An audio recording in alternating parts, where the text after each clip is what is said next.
Welcome everyone, Adam the Woo here, leaving Hollywood Boulevard behind and heading into the nether regions of the subway system. But I have caffeine, so and you're here too, so it's the Daily Woo.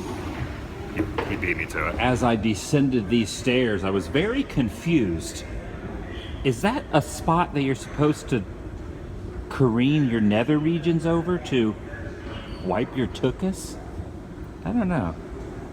That doesn't seem legit. Currently about to take the red line. We are located here, and we will be traveling in a route all the way to this destination. Stay behind the yellow line, and there is a reason for that rule.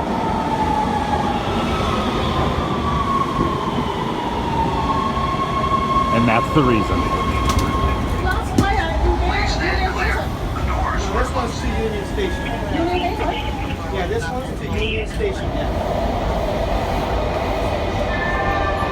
Now arriving, Pershing Square Station. Check this old classic car out, equipped with flames and a spider web right there tucked away in the corner of the roof. I like the color, and I like this mural. The unzipping of the wall. I don't know if that's the technical term, but I like that. Out for their walk, enjoying the Southern California sun. Have a good one, fellas. I need one of those. That's the way to get around downtown right there. Right here next to Angel's Flight that they are doing quite a bit of construction on. Probably soon will be open again, is this vulture titled the California Condor. Hitchcock would be proud. This indoor market's pretty amazing, not only for the permeating delicious smells that are wafting through the halls, but all the neon signage. Pretty awesome. And very clever names. Ramen Hood and what's going on with this? Egg Slut? That must be someone who really likes breakfast. If you're so inclined to ride a bicycle down here, you have a place to park it directly under the double pig heads. It will be safe, guarded by the pigs. I'm fascinated by this old mural. Victor Clothing Company with an old clock on the marquee. It no longer tells the accurate time, but gives a remnant of the past. A little history in downtown LA. Coming through, folks. Coming through. Sidewalk Zamboni. Coming through. Isn't that what those are called? Zamboni? Very reminiscent of what they use to clean off ice rinks, right? But it's on the sidewalk, which I've never seen that before. The sheer magnitude and size of this mural of Anthony Quinn is pretty breathtaking. Probably, I don't know, 100 feet tall? How tall do you think that is? Billion feet tall. That's not completely accurate. You know, that's Zorba the Greek. And over time, this has been here for a while, started to decompose, chip away, and last year they renovated it, repainted it, and now it's back to its former glory. Impressive. Most impressive. Bow, bow, bow, bow, bow. And now for the test. Old phone booth, well, kind of a half phone booth. Does it work? Is the phone working? Is it in working order? It works. It works? It works!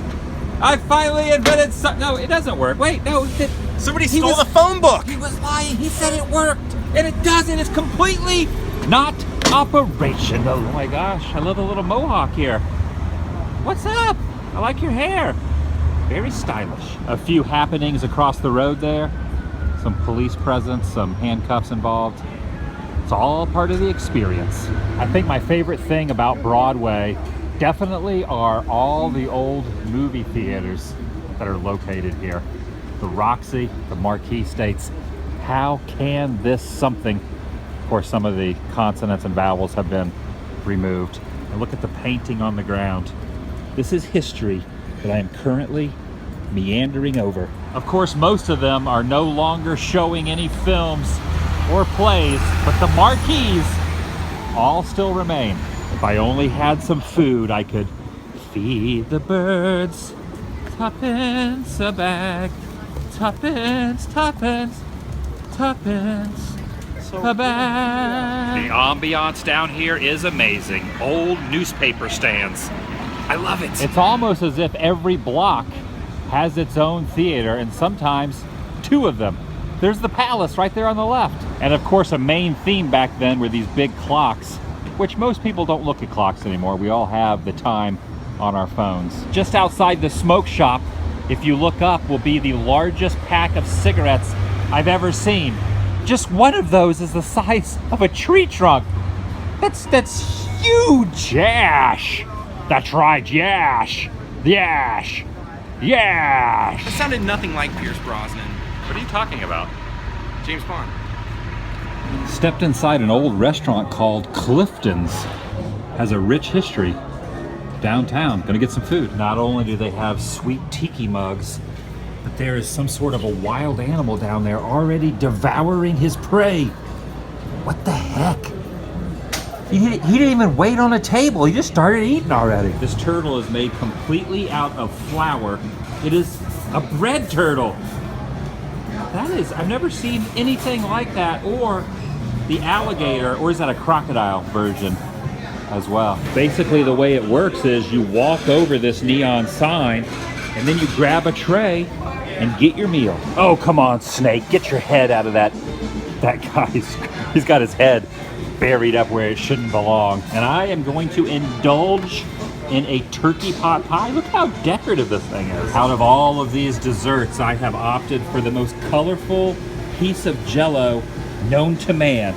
Yeah, that's happening. This place is incredible. They have a huge tree in the dining area. Lions, no tigers or bears. Oh my. Well, I stand corrected. There actually is a bear. There is a bear. And let's be honest, how many restaurants have a castle inside the building? I am now peeking out the window of the tower itself. Pretty cool. Very, very tight quarters, though, to get inside of there. That's for sure. After reading this sign, I find it amazing that they have the oldest continuously active neon light in the world installed in the 1930s, and it's still going. That's incredible. Look at that. How amazing is that? A little scale model behind this piece of glass. This is what it looks like miniaturized, and this is what it looks like real size. Also called the Cabinet of Curiosities. Coming up to my road, Adams Boulevard. Into the smog. This is the sign of the day. No shirt, no shoes, no dice. Just like in Fast Times at Ridgemont High, I found one of the coolest bookstores right here on the boulevard, and it's been open for like 50-something years, called Larry Edmonds. So awesome. He's a peeping Tom. A little Back to the Future quote spray painted there on the ground. I may or may not have gone just a little overboard with research materials. I was gonna just buy one or two, but then I said, heck it, I'm going to completely immerse myself in my new neighborhood. All of these Images of America books, I have quite a few of these from all over the country. They're basically a series of books that certain people from the area will write, and this Images of America company will publish them. And this is all for the neck of the woods that I now live in. Oh yes, I'm gonna dig deep. I'm gonna dig very deep. And I probably need to wash them off too, because this is probably not the most sanitary place to be stashing these. So I'm gonna clean these off, and then I'm gonna get to reading. Vlog over. I don't know why I ended with that shot of the boulevard, but I did. See you tomorrow.